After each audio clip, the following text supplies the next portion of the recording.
Yes. Hello, everyone. Hey, Hope everybody. you had a wonderful Thanksgiving holiday. You know what I'm thankful for? The 17 never seen greatest of all time. Wouldn't give you a dollar, but would give you his time. John Cena. Okay. Did you make Hey, the everybody. last one up? Huh? Did you make that last one up? Or I did. It was horrible. Oh. Anyway, hey, everybody. Sorry about that. Well, welcome back. It's been a while. Hey, it's been a long time. Hi, I'm John. Oh, I'm Kendra. And welcome to another edition of Ringside. So we took a little bit of a hiatus. Yeah. About a half hiatus because, we were still doing a little bit here and there, but definitely a big slowdown. I was very busy over the last 2 months. A lot's happened.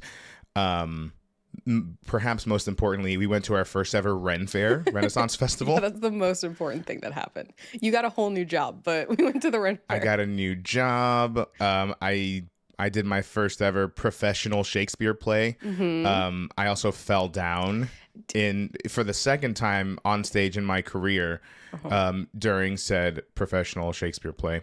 I wasn't there, unfortunately. I didn't get to see it. Yeah, Your mom was there. My mom and my aunt was there. And Were. no, you know what? The show is a comedy.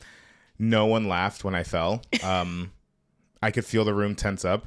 Okay, so I'm not going to get into the whole story of like what happened, but what basically it's the very last scene before intermission, and I'm supposed to like do the scenic change, and then I'm supposed to just haul ass out of there, right? Mm-hmm. So like I felt like I was in a cartoon. Like I wound up to run.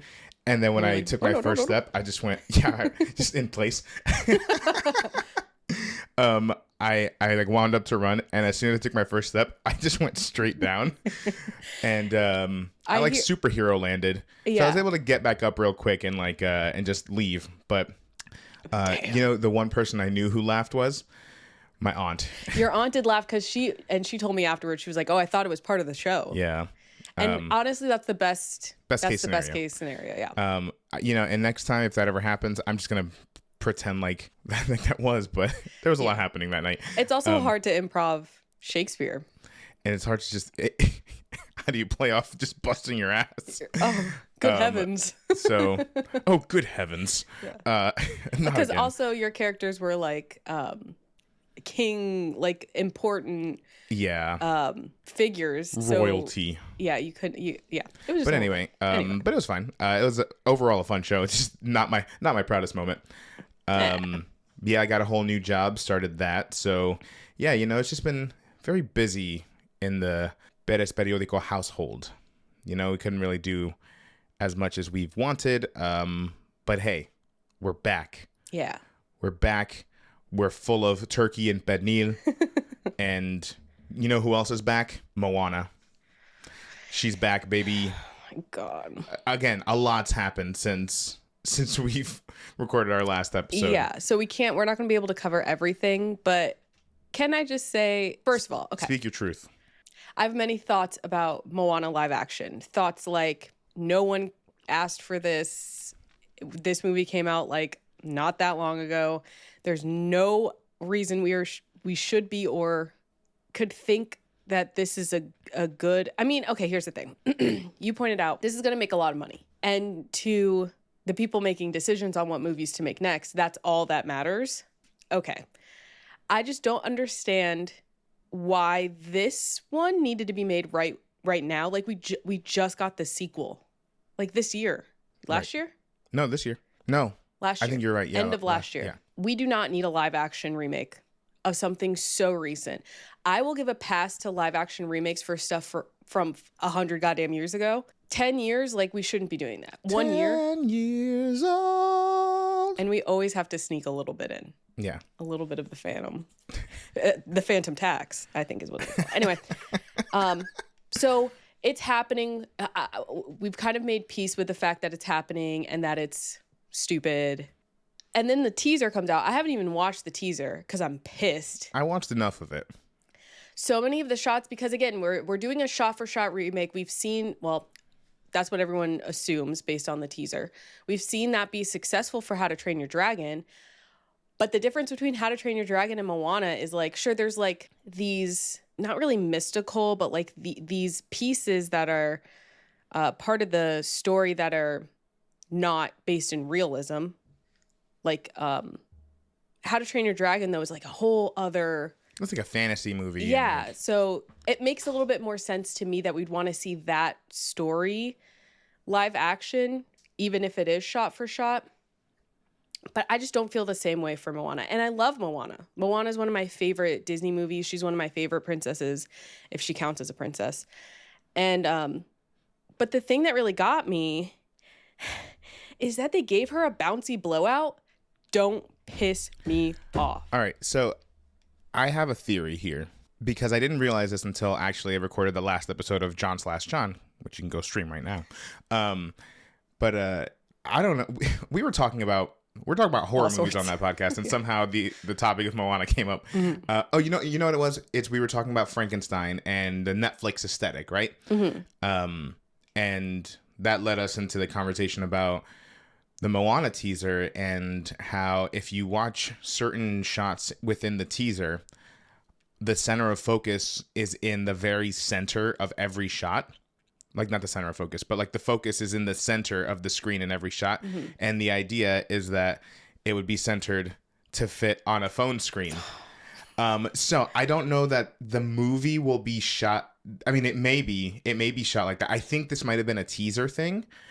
Maybe how they cut the teaser. And I'm thinking that shot of Moana, I hope this is the case. I hope that they put her in a wig to get this pickup shot for the teaser for social media purposes.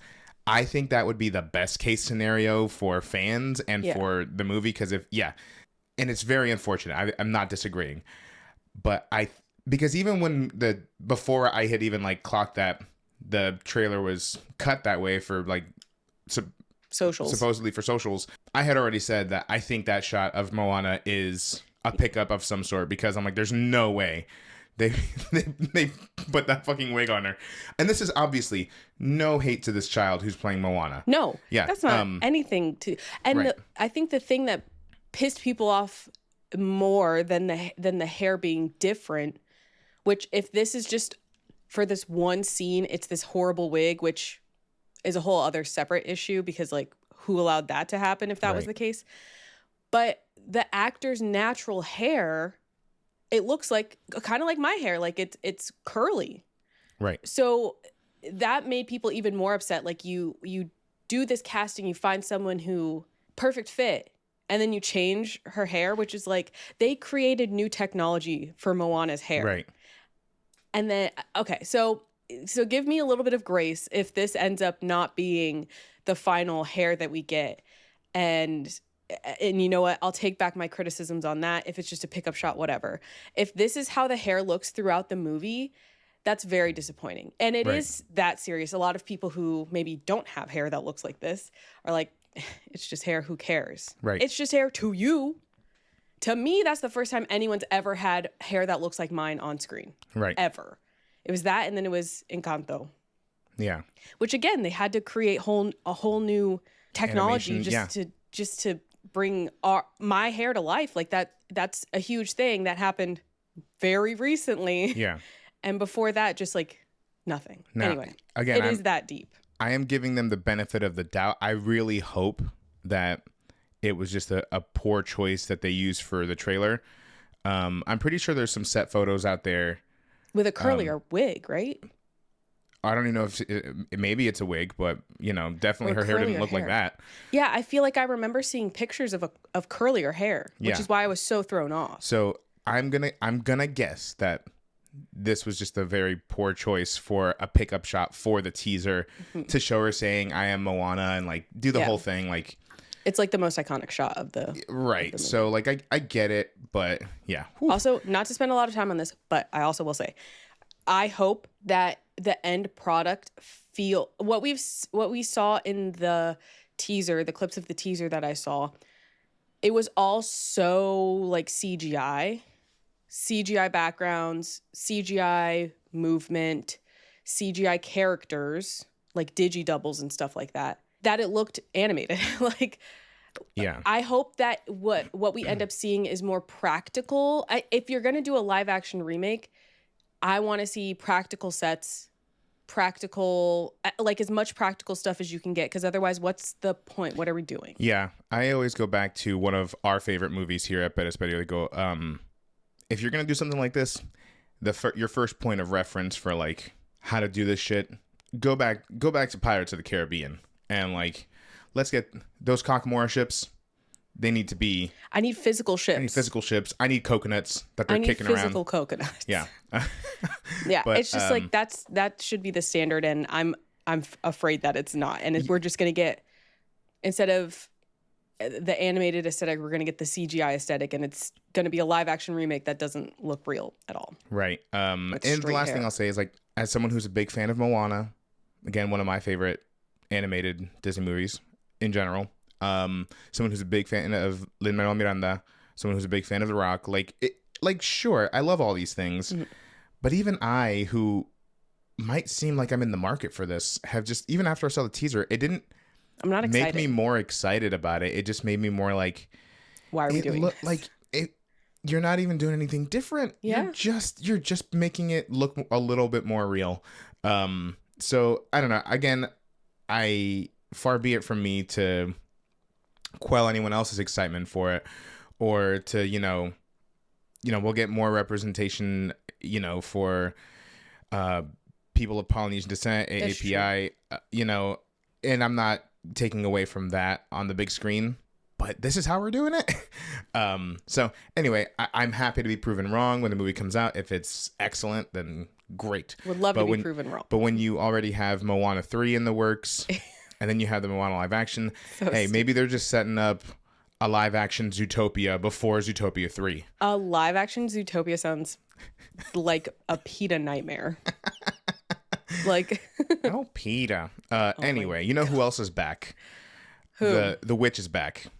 Elphaba, Glinda. Elphaba. Madame Morrible, flip it around, Wicked Witch. We are going to talk about Wicked 2, Wicked for Good. If you don't want to see spoilers, get out of here. Get out of here. Respectfully get out of here. If you're not in the headspace to hear criticism about Wicked for Good, get out of here.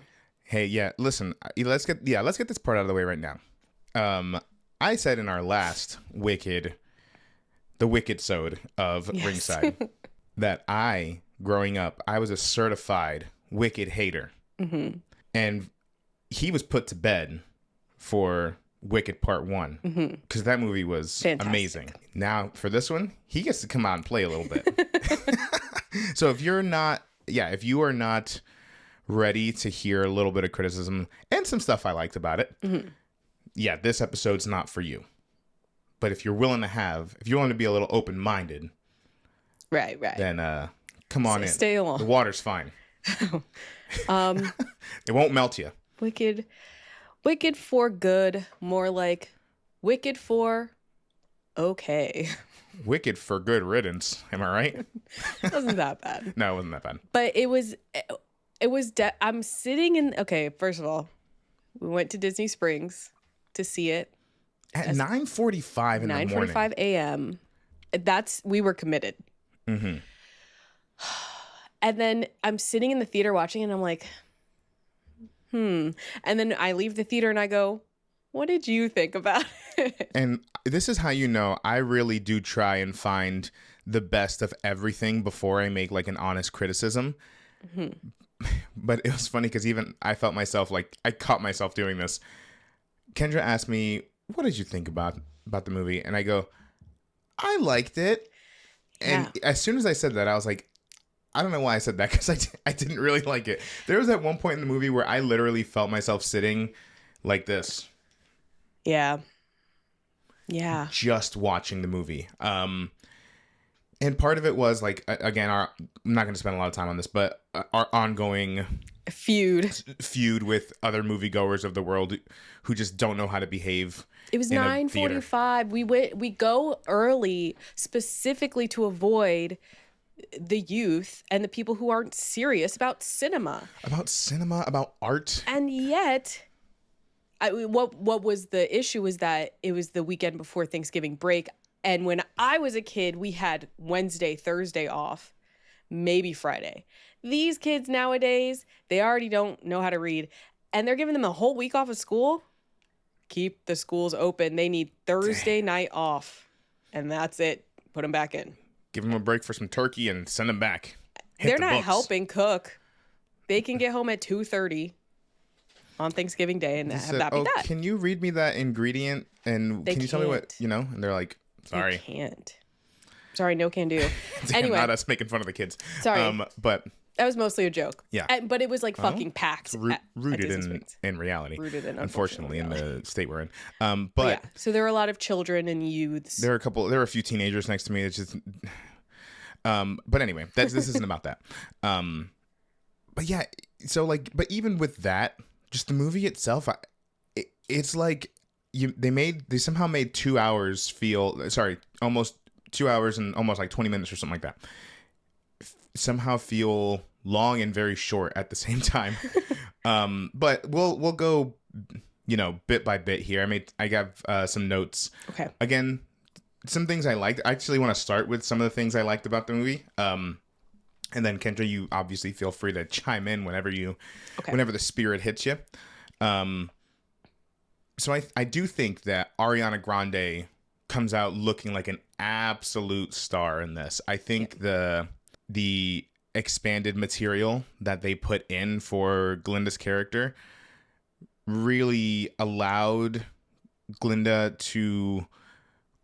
Ariana Grande and the filmmakers John M. Chu to build upon Glinda's story from the first film through here in a really beautiful way. I do think that the Girl in the Bubble is a great song. I thought she had more to do and play with, like in an emotional capacity. Mm-hmm. Seeing her really struggle with how she fits into all this, where her loyalties lie, where they should lie.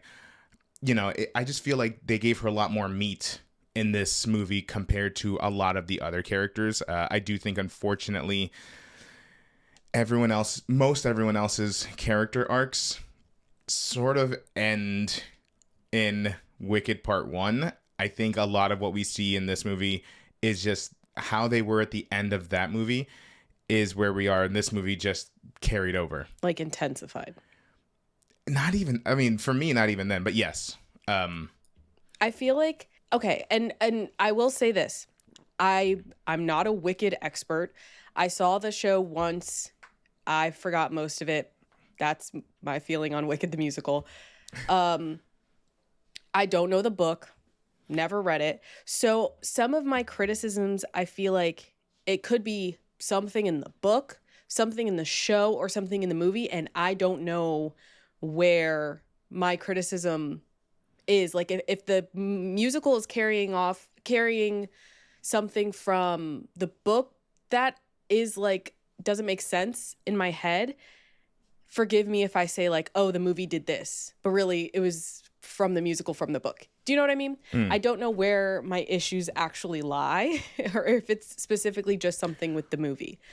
From what I hear, because we're watching the second half of the musical in this movie. And from what I hear, it's a very Glinda-centric story after the intermission. Like we're focusing on Glinda. That's what I've come to understand. So it makes sense to me why it felt like Glinda was so much the focus. This was like Glinda's story. We got Elphaba's story in the first one, and this is Glinda's story. And Ariana Grande was the standout of the first one too. I think she's just so good, and we haven't been, the only other thing I've ever seen Ariana Grande in is Victorious.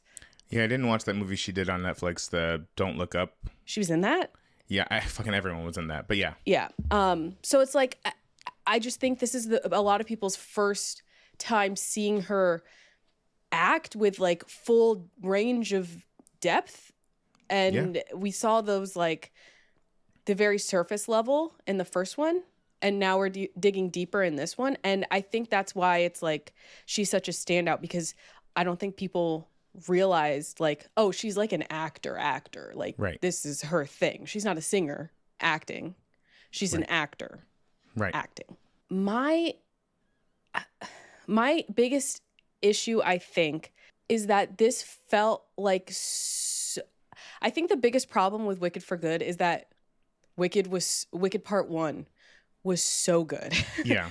It was fun. It was like uplifting. No offense, all the good songs were in the first part. And I know that like For Good is like a huge song. Don't get me wrong, I get that. But like the first one had bop after bop after bop. I didn't know any of these songs except for Good.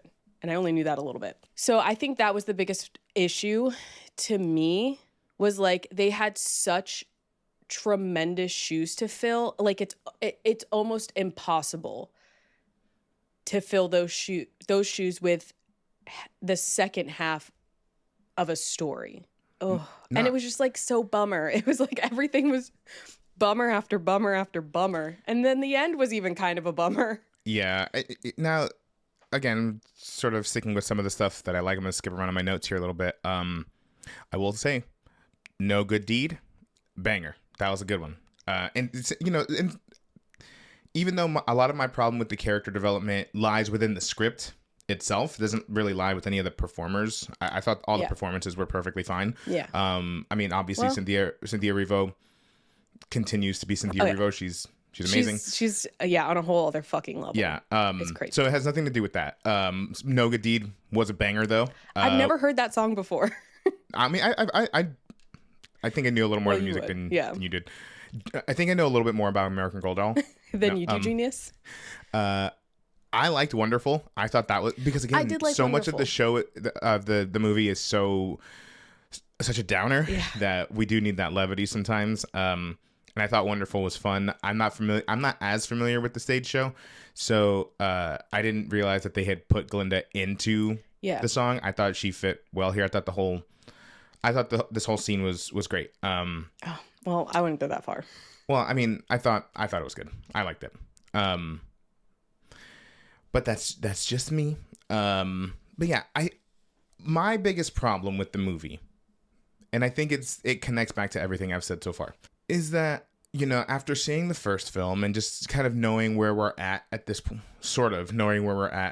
of time in the movie, they don't tell us the time jump at all. And why not? And don't why not? piss again. They said, hey, you do it.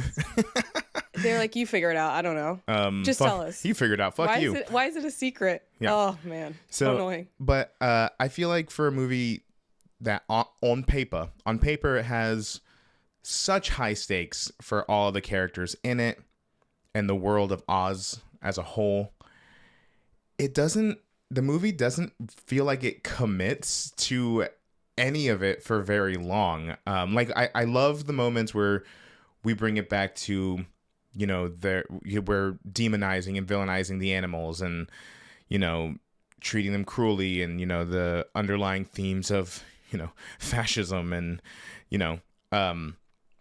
but we don't. And then also, and the movie also, before I go to my criticism, the movie also has Elphaba trying to sort of redeem her name with a few of the people in her life, but it doesn't spend very much time doing either of those things. Like, it uses them to advance the story, and that's it. Mm-hmm. So like, when she tries to reconnect with Nessa Rose, it is to get to the Tin Man, or when she discovers the animals and Dr. Dillamond in the cellar or whatever, it's to turn on the wizard again. Like, not again, but to turn on the wizard, right?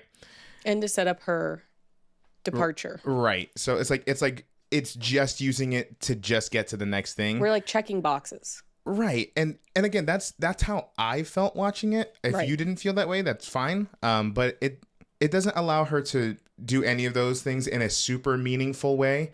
And the entire time, like, I think this is part of why it feels like a bummer too, is that it really does feel like she's fighting a losing battle the entire time. And as an audience member, it doesn't create a very like exciting conflict. Like, it doesn't I think it would have landed a little bit if we. And again, this is maybe just how the story is set up. This like the story itself within the book, Yeah, is the it the musical, book? the movie. Is it the musical or is it the movie? And I just feel like if there was at least a chance that even for a little bit we could think, oh man, maybe she'll get out of this somehow. And I guess she sort of does, but it just, I don't know. I think already knowing the ending for the most part, it didn't really mean it didn't mean a whole lot to me because I'm like, well, everyone's already made up their mind about her. I don't know. It just, I understand. yeah, I think any interesting character development for anyone was cut short in this movie because I liked. It's like I like seeing, even though she turned into a crazy, I liked seeing how Nessa Rose became the type of governor she became. I liked seeing the sort of anger and no pun intended, heartlessness of the Tin Man, right? I liked seeing all of these things. We just didn't. But we got it just a little bit and then move on to the next thing. I felt that a lot with specifically the Cowardly Lion. Mm-hmm. He had like what, 2 lines? And apparently he doesn't speak in the show at all, like in the stage show. Oh. Well, I like Coleman Domingo, get that bag, son. But like that's a really interesting character because I mean the Tin Man and Scarecrow. I was gonna say Fiera, but like Fiera is like a whole other fucking thing. It's just weird that he was like gang with that whole group the whole time. But anyway, I guess it's mostly the Tin Man. Like he has a very legitimate reason to not like Elphaba. Maybe not to like kill her because she did save his life. Kind of. He is a Tin Man, but the Cowardly Lion, like she only helped him. Yeah. And then for him to take that and see it like, oh, she took me away from the only home I had, even though that home was horrendous and he was going down a very terrible path and she saved him. But he didn't know that. And he didn't know that. And it's like, that's so interesting. Yeah. That's where he ended up. Like, how did he end up like that? And we just didn't, we don't spend a lot of time. It felt so quick. Like we see Nessa Rose twice and then she's bad and dead, which good riddance. But like there and then we see Bach twice and then he's the Tin Man and evil. It just felt so like fast. Right. Which is weird because it's a 2.5 hour long movie. Altogether between Wicked and Wicked for Good, you've got like 5 hours of movie there. Like, right. So like it just, I feel like there was it felt to me like there were 2 teams of writers. Some team wrote the first one, some other team wrote the second one. Right. And like they barely talked. I just feel like I understand like the underdog story, the hopelessness and remaining hopeful throughout like truly terrible times. I understand that all of that can be done efficiently and cleverly to not feel like I'm missing out on pieces. I don't think that was done. Right. Speaking of the writers, I really think the screenwriter did Cynthia Erivo in particular dirty because they gave Cynthia Erivo so many eye wink moments of like, hey, we're gonna reference the Wizard of Oz, but for like the first half of the movie, that's all you're gonna do. I'm off to see the wizard. I thought you were wonderful, the wonderful Wizard of Oz. There's no place like home. Her whole song. The song they added for the movie. So they added 2 new songs for the movie. We talked about The Girl in the Bubble, which we thought was fantastic. Mm-hmm. No Place Like Home. It was fine, but even that whole song is a big nod to the Wizard of Oz. Yeah. So. And it was like. And even that didn't come up again. You mentioned that when we were talking about it. Like, we would have thought maybe. Right. I thought she had this whole "There's No Place Like Home" song, and then Glinda somehow heard her saying "There's no way like home," and she's like, "Oh, love that. I'm gonna use it." And then we would hear Glinda be the one to tell Dorothy about this famous phrase, and then it just never came up again. And I'm like, oh, okay, cool. So it was just like just for us. Okay. For the Oscars, baby. Yeah. They said we want double the chances, double the fun. I would also say I told you this. I don't mind like a cheeky callback. I Neither don't do mind I. an Easter egg. In fact, I love Easter eggs when they're subtle. But if you had taken this thing and done it maybe 3 times over the course of both movies, it probably did happen in the first movie, and it wasn't so egregious that I pointed it out, but it felt like we did so much of that only in this movie. Same issue that everyone's having with the clock tick thing. No, wait, just the clock tick. Just a clock tick. It'll be just a clock tick. That never came up in the first movie. So why the fuck is everyone saying it in the second movie? And hey, listen, it's not that I don't like it, I don't mind it. but goddamn. But goddamn. It was so many times.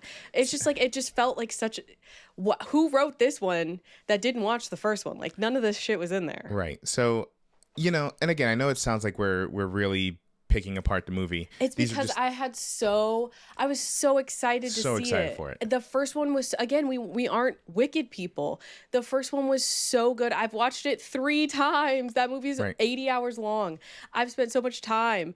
It had such a great universe. It was so fun and like campy, and we got like a taste of that in the second one. I know it's not going to be able to be as fun and joyful because we're on the fucking lamb and shit, but like it was just, I was so excited for it, and it just let me down.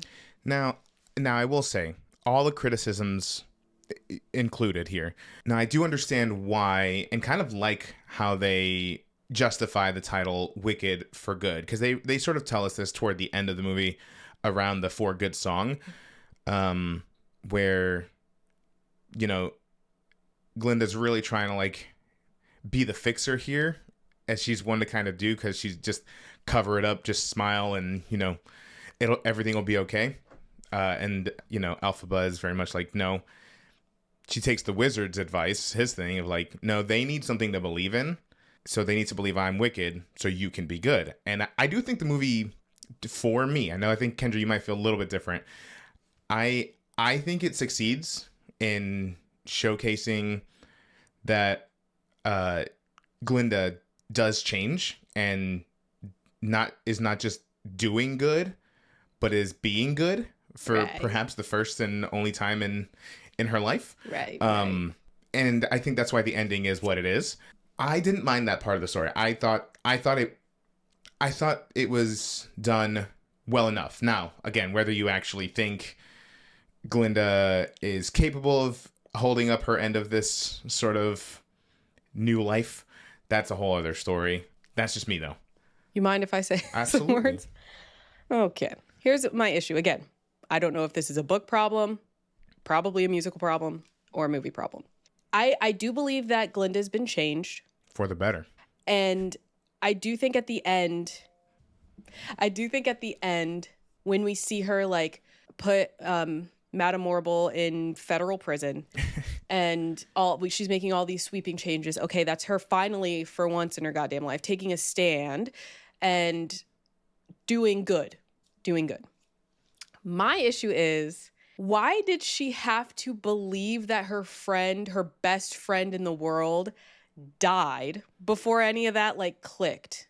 Like Elphaba's like, oh, she can't know we're alive. Like we could never speak to each other again. She can't know I'm alive. If she knew I was alive, the lessons wouldn't click for her. She would be the same, and she wouldn't be worthy of magic, which is a whole other thing. Now Glinda's worthy of magic. Worthy, or did Elphaba pass along her magic? I don't know how that works. And that's okay that I don't know how that works. That's fine. That's not the issue. My issue is that, to me, does not a good person make.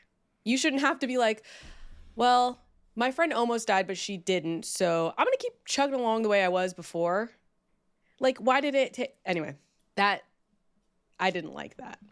Yeah. No, I get it. I understand that as well. I think just for how I think I'm more of like, well, this is the story we got, and this is... Yeah. So, but no, I totally get that. I have another issue moment.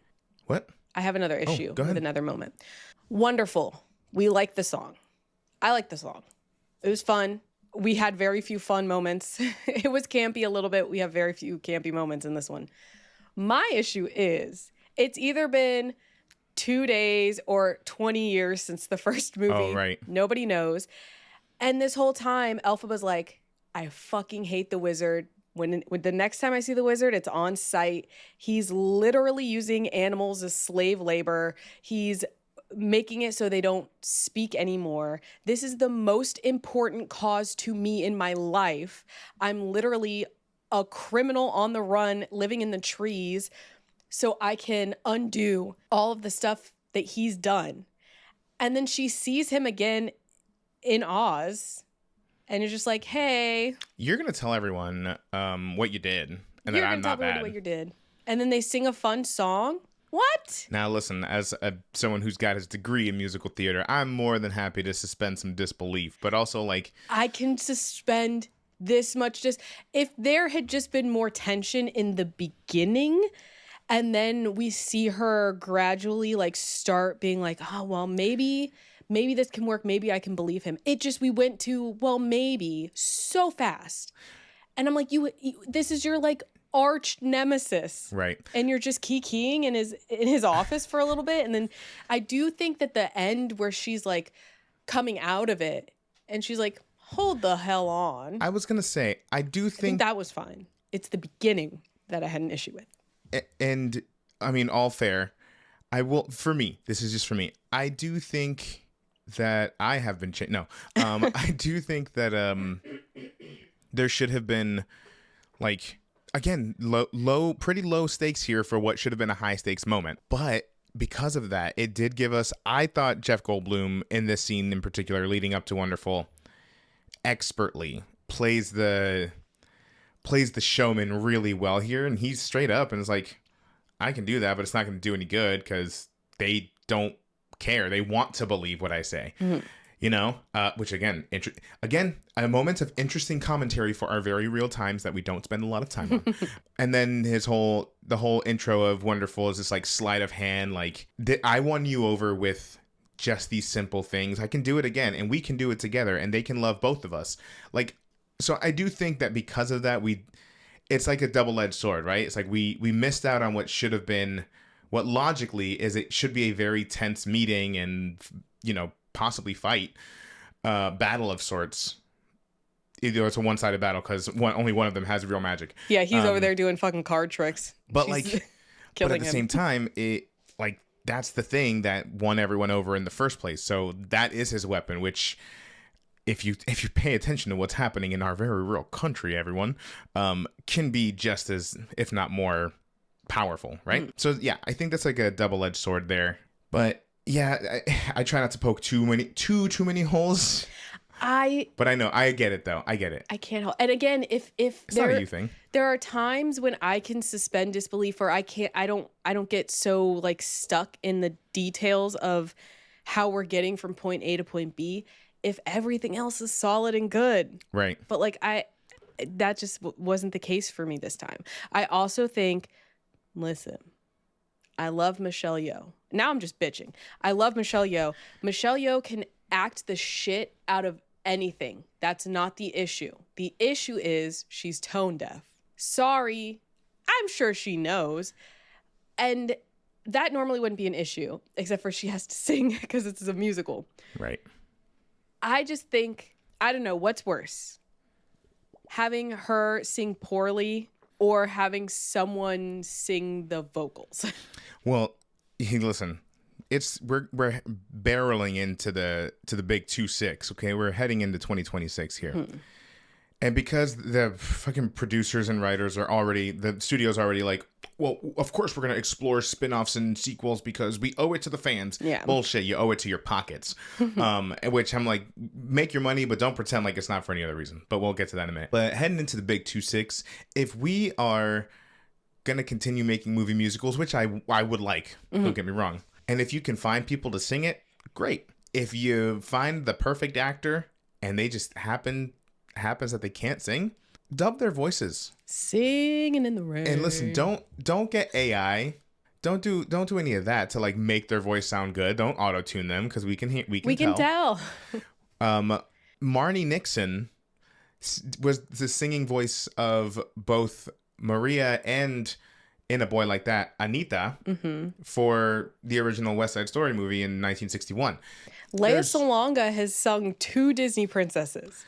You couldn't have called her up for this? There's no reason why we can't go back to dubbing voices. I think one of the voices in The Greatest Showman, I think her Hugh voice Jackman? was dubbed in the movie, like her singing voice.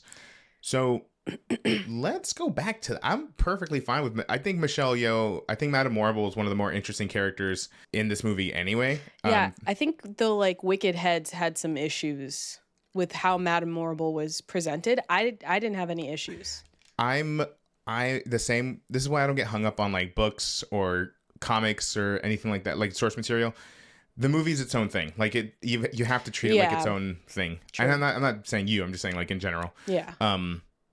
So I'm not familiar enough with the musical or the book to compare, but for what they were doing and the story they were telling in these movies, I thought she was one of the more interesting characters anyway. Yeah. But yeah, if she can't sing all that good, just dub her voice. Yeah.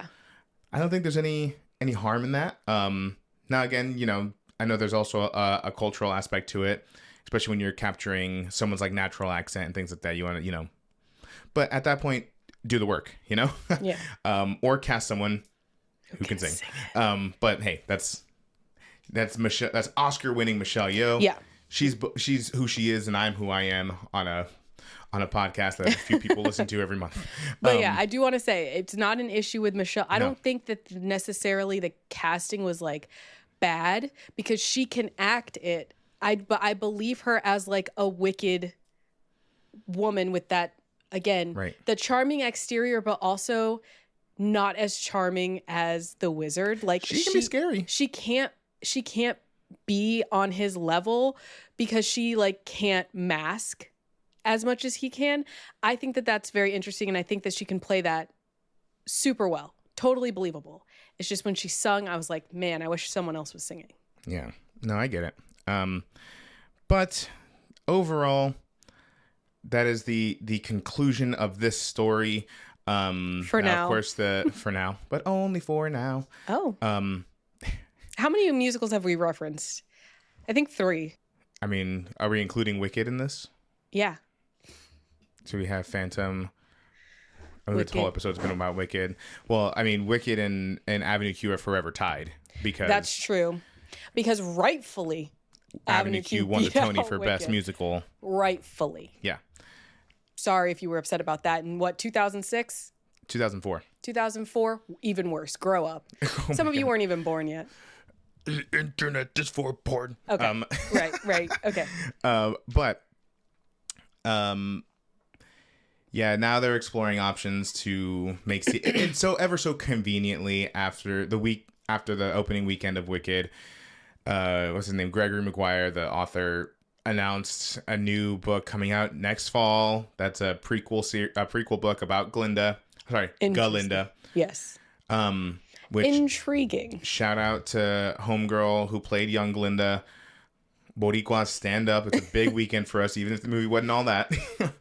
She wasn't the problem with that movie. Oh, no. She was so adorable with her little dimples. Yeah. Do you think Ariana Grande specifically asked for a child with dimples? Because she has that one dimple and she's so proud of it. It was, I don't know that she asked for it. I assume the director and the casting director were pretty intentional about trying to capture that one dimple. She loves that one dimple. But do I have a dimple? Is this a dimple? I have a beard. I can't see mine. I don't think you have dimples.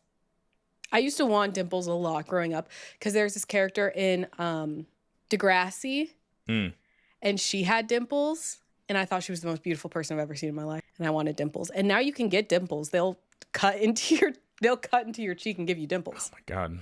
Anyway. You want to know how I got these scars? These dimples. So yeah, conveniently, I'm like, okay, you got a new little girl playing Galinda. You've got Ariana Grande playing Galinda. You've got a fucking book coming out. All right. Yeah. Don't act like you're doing this for anybody else. It's for.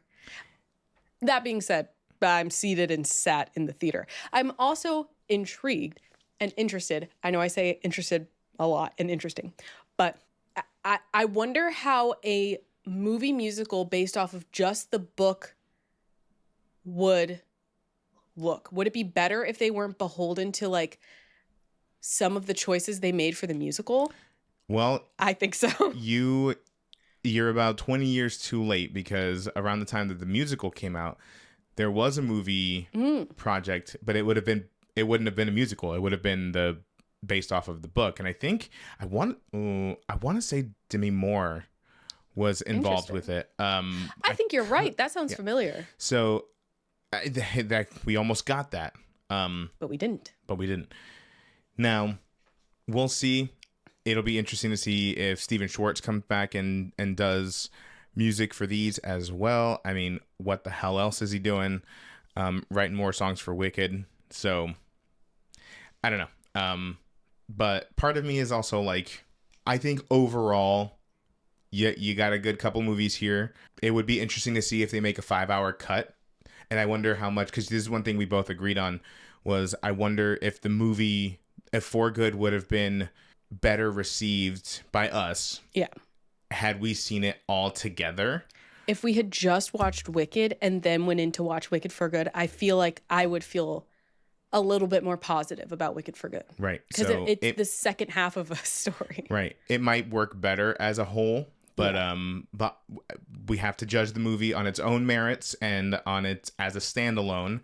And I just think as a standalone, it didn't stand on its own quite as strongly as Wicked Part 1 did. Oh. And again, I still maintain Wicked was one of my favorite movies last year. Absolutely. It was definitely in the top 5. And this someone who's not even a big Wicked musical fan. Yeah. The movie made me more of a fan. Agreed. So that said, I have to be just as fair and just as honest. Again, I thought they told a really compelling story in that first one. And this one, it didn't strike the same way for us. But again, it's not without its merits. There are things I enjoyed about it. But just overall, not for me. If you enjoyed it, I love that for you. I would love to hear more about what you enjoyed about it. Mm-hmm. But for us, it was Wicked for okay. It was Wicked for okay. For just okay. I want to rewatch Wicked though now. Wicked Part 1. Liza Minnelli. Avenue Q should have made their own trailer that was called like Avenue Q for Now. Yeah. That would have been good.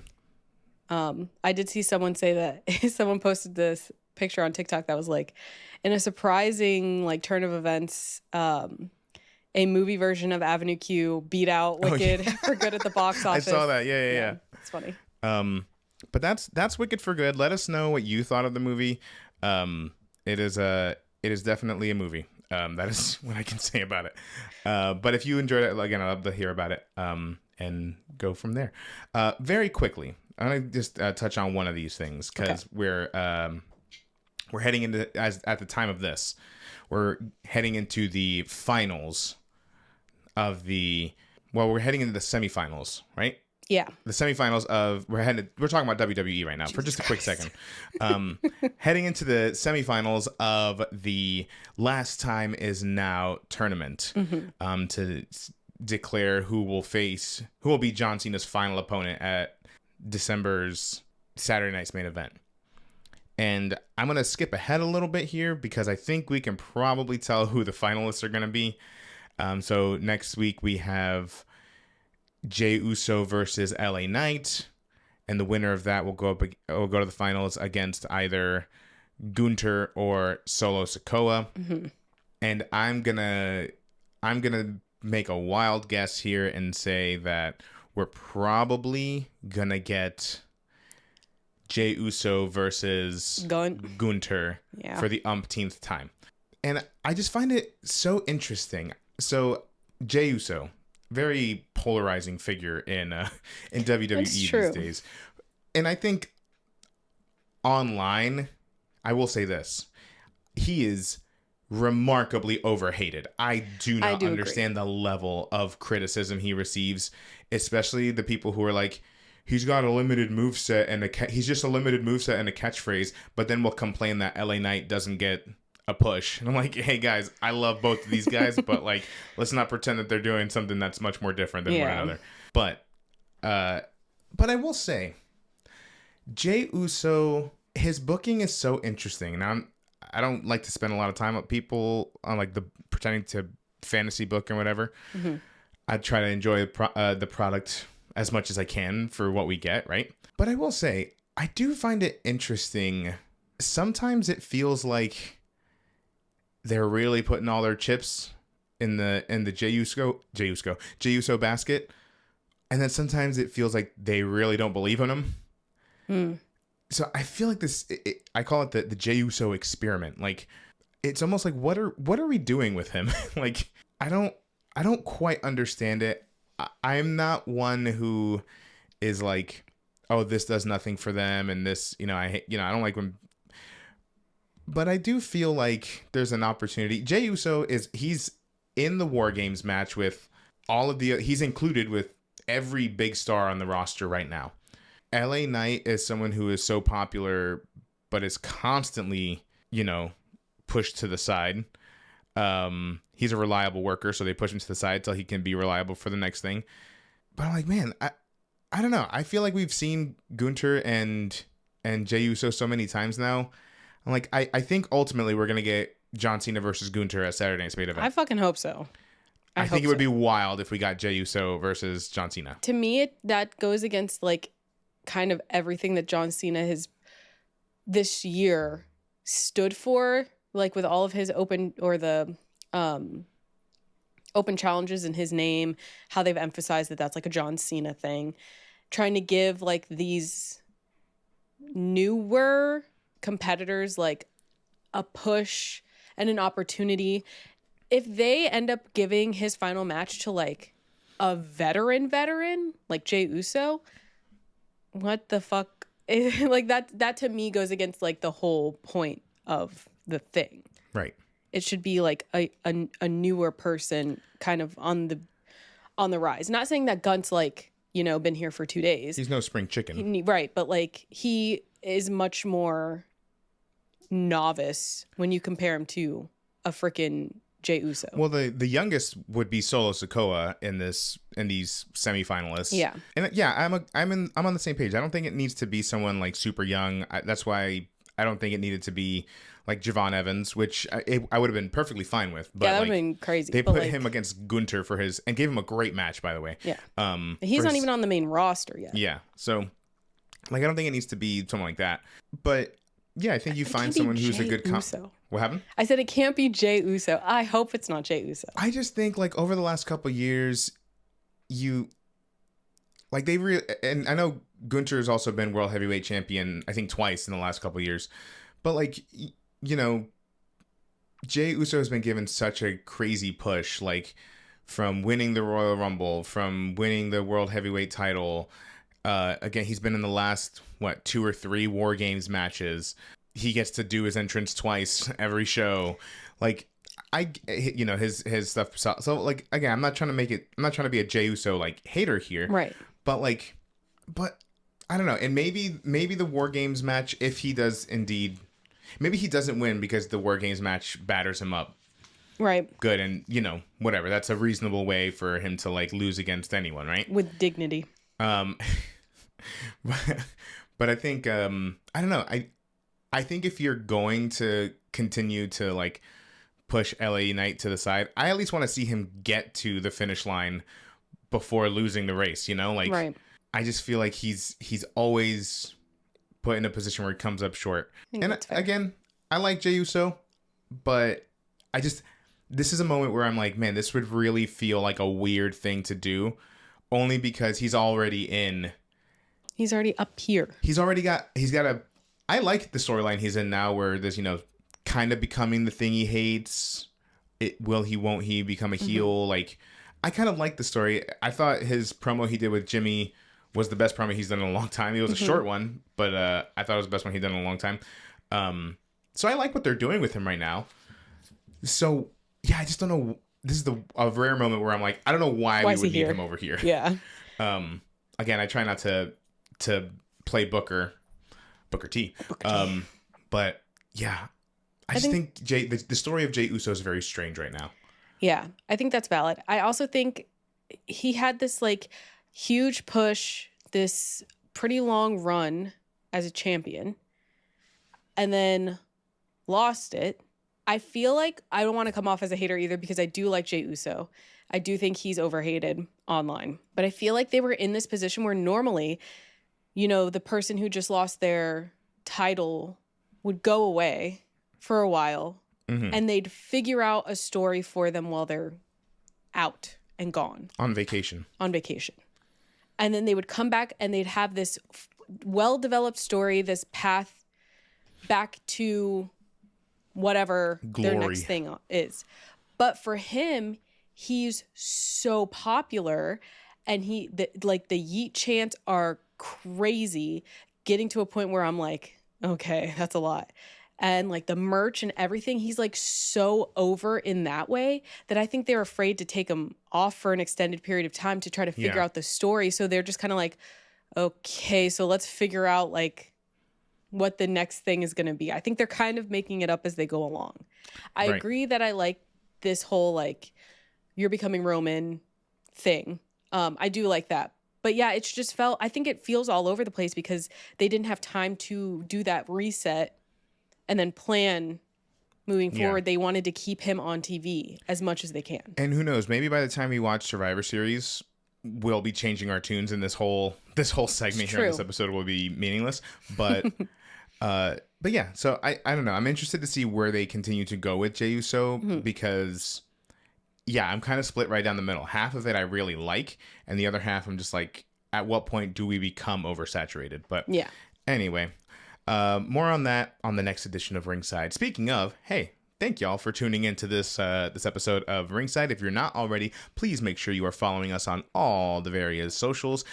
And that way you can stay tuned with whatever we have coming up, including our live streams we do. We do 2 of them nowadays. We have pre-preview, which at the time of this recording we'll be doing in about 5 minutes. Pre-preview is our WWE-centric live stream where we talk about any upcoming PLE, go through the card, and engage with y'all in the chat. We also have, and I'll let Kendra take the lead on this one, Perez in the Parks. Perez in the Parks is our theme park centric live stream where we talk about theme park news, and it's really special because we get to ask you guys your opinions on all this news coming out. And some of these companies are doing some divisive things, and I need someone to talk about it with. And John's the only other person. Well, John and Brittany are the only other theme park people. So I need to connect to more theme park people. Yeah. So, again, make sure you're following us on all the things. That way you can be notified of anytime we go live or anytime we have new episodes of anything coming out. You can catch this episode of Ringside as well as every episode of Ringside, Perez in the Parks, and not pre-preview, but Perez in the Parks over on our YouTube channel. So make sure you go check that out. Pre-preview's on the YouTube. Oh, pre-preview is on there. It's not on Spotify. That's what it is. Okay. Oh. Yeah. But anyway, you can go check those out all on YouTube. That way you can always stay caught up. In case you miss a stream or you're a little late to an episode, you can always check it out there. Yeah. All right, cool. Well, because I knew John. Because she knew John. Because I love John. Aww. That's how it should have been in the show. Oh. Different argument. I have been changed. That's Ariana's part. For good. Anyway. Yeah. All right. Well, thank you all. We'll catch y'all for the next one. Bye. Peace.